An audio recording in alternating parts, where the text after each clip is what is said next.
សោតនីរកម្មដ៏ខុសខើតារាបង្ហាញមួយជនជាតិបេឡារុសម្នាក់ត្រូវគេលបួងទៅទីក្រុងបាងកកដែលប្រាជាទីតាំងដើម្បីបញ្ជូនទៅលក់ជាទីស្ករឆោបោកនិងសម្លាប់យកសរីរាង្គនៅមីយ៉ាន់ម៉ាករណីដ៏គួរឲ្យតក់ស្លុតរបស់នាងវេរ៉ាក្រាត់សូវ៉ាអាយុ26ឆ្នាំជនជាតិបេឡារុសម្នាក់ដែលត្រូវបានគេបោកបញ្ឆោតដោយការផ្ដាល់ការងារបង្ហាញម៉ូដនៅប្រទេសថៃហើយទៅចាប់ជំរិតទៅកាន់តំបន់គ្មានច្បាប់នៅប្រទេសមីយ៉ាន់ម៉ាបង្កឲ្យមានការភ្ញាក់ផ្អើលជាសកលលោកអំពីភាពរន្ធត់នៃវិបត្តិជួញដូរមនុស្សនិងមជ្ឈមណ្ឌលឆោបោកតាមអ៊ីនធឺណិតព័ត៌មានលម្អិតថ្មីៗបានបង្ហាញថានាងត្រូវបានគេបង្ខំឲ្យធ្វើទិសកលផ្នែកឧក្រិដ្ឋកម្មហើយចុងក្រោយទៅបានពួកក្រុមឧក្រិដ្ឋជនសម្លាប់ប្រមូលផលសរីរាង្គនាងវេរ៉ាក្រាត់សូវ៉ាគឺជាតារាបង្ហាញម៉ូដឯករាជ្យដែលបានផ្លាស់ទៅរស់នៅទីក្រុងសេនភឺតស្បឺកប្រទេសរុស្ស៊ីបន្ទាប់ពីការបញ្ចប់ការសិក្សានៅសាកលវិទ្យាល័យប្រទេសបេឡារុសនាងធ្លាប់មានប្រវត្តិធ្វើដំណើរទៅកាន់ប្រទេសអាស៊ីមួយចំនួនរួមមានវៀតណាមចិននិងឥណ្ឌូនេស៊ីប្រវត្តិរូបរបស់នាងបានបង្ហាញថានាងជាមនុស្សដែលមានការអប់រំនិងមានបទពិសោធន៍ធ្វើដំណើរដែលធ្វើឲ្យនាងក្លាយជាគោលដៅដ៏ងាយស្រួលសម្រាប់ពួកក្រុមឧក្រិដ្ឋជនដែលត្រូវការជនរងគ្រោះដែលមានរូបសម្ផស្សនិងអាចប្រើប្រាស់បច្ចេកវិទ្យាបាន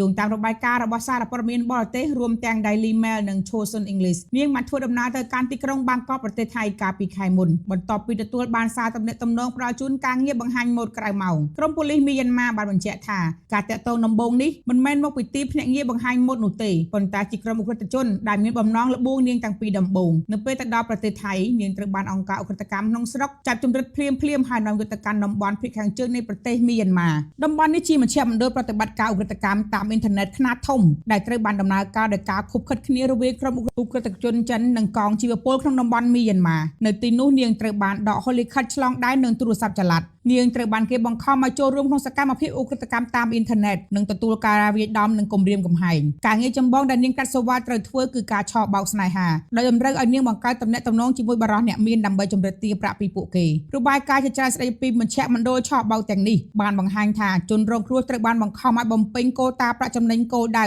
ឬ target profit ប្រសិនបើពួកគេបរាជ័យពួកគេនឹងប្រឈមមុខនឹងការដាក់ទណ្ឌកម្មដ៏ឃោរឃៅដូចជាការវាយដំការធ្វើទរណកម្មនិងការបង្ខំឲ្យធ្វើបេសកចារឬការគំរាមកំហែងវះកាត់យកសរីរាង្គក្នុងករណីនាងក្រាត់សូវ៉ាគឺនៅពេលដែលនាងឈប់រកលុយបានទំនាក់ទំនងជាមួយនាងក៏ត្រូវបានកាត់ផ្តាច់ក្រោយមកក្រុមគ្រួសាររបស់នាងបានទទួលសារអនាមិកដែលបានបញ្ជាក់ថាក្រាត់សូវ៉ាត្រូវបានលក់ទៅឲ្យអង្គការជួញដូរសរីរាង្គនាងត្រូវបានគេវះកាត់យកសរីរាង្គហើយសពរបស់នាងត្រូវបានដុតបំផ្លាញចោលសោតនីរកម្មរបស់នាងក្រាត់សូវ៉ាបានបង្ហាញថាគ្រោះថ្នាក់នៃការជួញដូរមនុស្សចូលទៅក្នុងមជ្ឈមណ្ឌលឆោបោកនៅមីយ៉ាន់ម៉ាមិនត្រឹមតែប៉ះពាល់ដល់ពលរដ្ឋក្នុងតំបន់អាស៊ីអាគ្នេយ៍ប៉ុណ្ណោះទេថែមទាំងប៉ះពាល់ដល់ពលរដ្ឋមកពីបណ្ដាប្រទេសដទៃរួមទាំងអឺរ៉ុបផងដែរករណីនេះបានគូបញ្ជាក់ពីការអនុវត្តដ៏សាហាវនៃការជួញដូរសរីរាង្គដែលត្រូវបានគេរកឃើញថាមានយ៉ាងហោចណាស់ 1% នៃករណីជួញដូរមនុស្សដែលបានរកឃើញទូទាំងពិភពលោកអាជ្ញាធរអន្តរជាតិកំពុងអំពាវនាវឲ្យមានការខិតខំប្រឹងប្រែងជាសកលដើម្បីប្រយុទ្ធប្រឆាំងនឹងឧក្រិដ្ឋកម្មឆ្លងដែននេះដែលបន្តចាប់ឃុំខ្លួនជនរងគ្រោះរាប់ម៉ឺននាក់នៅក្នុងលក្ខខណ្ឌដូចទាសករ